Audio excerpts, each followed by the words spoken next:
Democratic society. People enjoy the right to elect and to move their rulers. It is political democracy. Political democracy वो democracy है जहाँ पर जो लोग हैं वो enjoy करते हैं people को elect करना और उनकी जो rulers हैं अपने हिसाब से move करना या फिर उनको भी elect करना.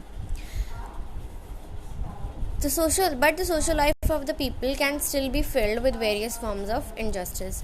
एक पॉलिटिकल डेमोक्रेसी के बाद भी लेकिन पीपल की जो लोगों की जो सोशल लाइफ है वो भी फिर भी एक अनजस्टिस की तरह से ही होती हैं, भरी होती है.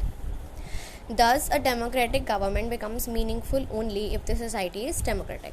तो एक डेमोक्रेटिक गवर्नमेंट जब ही मीनिंगफुल होएगी जब हमारी सोसाइटी डेमोक्रेटिक होएगी, जिसमें इक्वल राइट, सब कुछ इक्वालिटी होगी, लाइक प्रॉपर.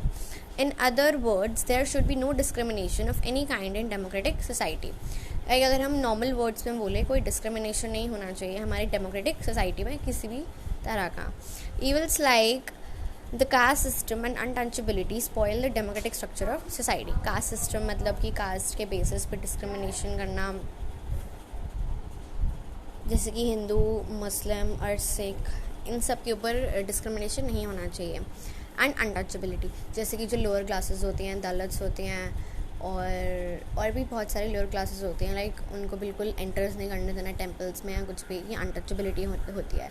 जो ये सारी जो चीज़ें होती हैं ये हमारी एक डेमोक्रेटिक स्ट्रक्चर को बिगाड़ती हैं. All man and women should be treated equally. जो सारे मैन और वुमेन हैं हमें उन्हें इक्वली ट्रीट करना चाहिए, एक समान. No one should enjoy more privileges than others on the basis of religion, caste, race और प्लेस ऑफ बर्थ. कोई भी इंसान को कोई ज़्यादा एक्स्ट्रा राइट्स नहीं मिलने चाहिए और लोगों से उनके रिलीजन, कास्ट, रेस और प्लेस ऑफ बर्थ पर. The caste of system that existed in India gave rise to untouchability in the past. Caste system जो हमारा इंडिया में है इस टाइम पर, उसी ने ही अनटचेबिलिटी को राइज किया है पास्ट में. Although it has now been abolished by our constitution, it had already created a wall between the so-called high caste and low caste.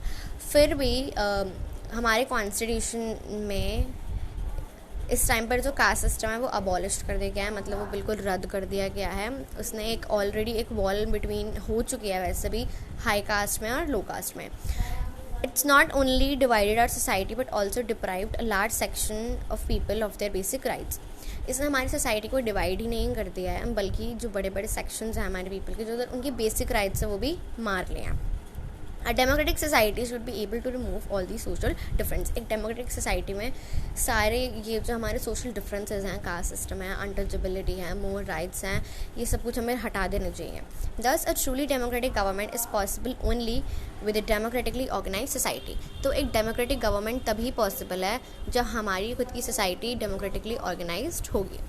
Economic democracy. All members of the society should have equal economic opportunities. जो हमारे सारे members हैं society के, उनकी equal economic opportunities होनी चाहिए. All should be self reliant in the matters of earning their livelihood. जो सारे जो लोग हैं वो बिल्कुल फ्री होने चाहिए और जितने भी मैटर्स हैं कमाने के लाइवलीहुड जीने के, वो सारे फ्री होने चाहिए. लाइक चाहे वो कोई भी काम कर सकता है. Does it mean that all should earn the same amount or that all should live in the same type of houses or that qualifications should not be of any consideration for getting employment? क्या इसका मतलब ये है कि सारे लोग एक ही amount में कमाएंगे या फिर वो सारे एक ही घर के एक ही टाइप के घरों में रहेंगे, या फिर जो क्वालिफिकेशंस हम इतनी मेहनत पढ़ाई कर जो गेन करते हैं उनके बेसिस पे हमें एम्प्लॉयमेंट दी जाएगी, नहीं दी जाएगी. No, it only means that all should have equal opportunities to be employed और to set up their own business.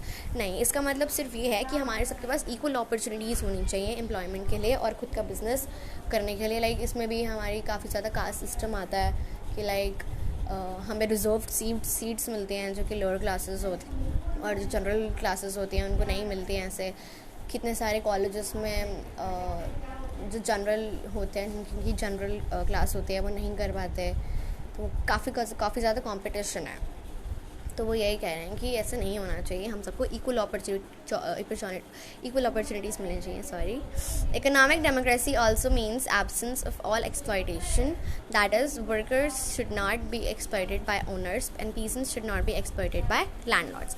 Economic democracy इसका मतलब ये भी है कि मतलब वहाँ पे कोई भी एक्सप्लॉयटेशन ना हो, बिल्कुल ख़त्म हो, वहाँ पर हो ही ना कि मतलब जो वर्कर्स हैं वो ओनर्स उन्हें मतलब एक्सप्लॉयट कर रहे हैं बिल्कुल, मतलब मतलब गंदी तरह बिहेव कर रहे हैं उनके साथ, और जो लैंडलॉर्ड्स हैं वो पीजेंट्स के साथ बिहेव कर रहे हैं। Equal wages should be given for equal work, equal wages मतलब इक्वल पैसे देने चाहिए हमें उनके काम के बराबर।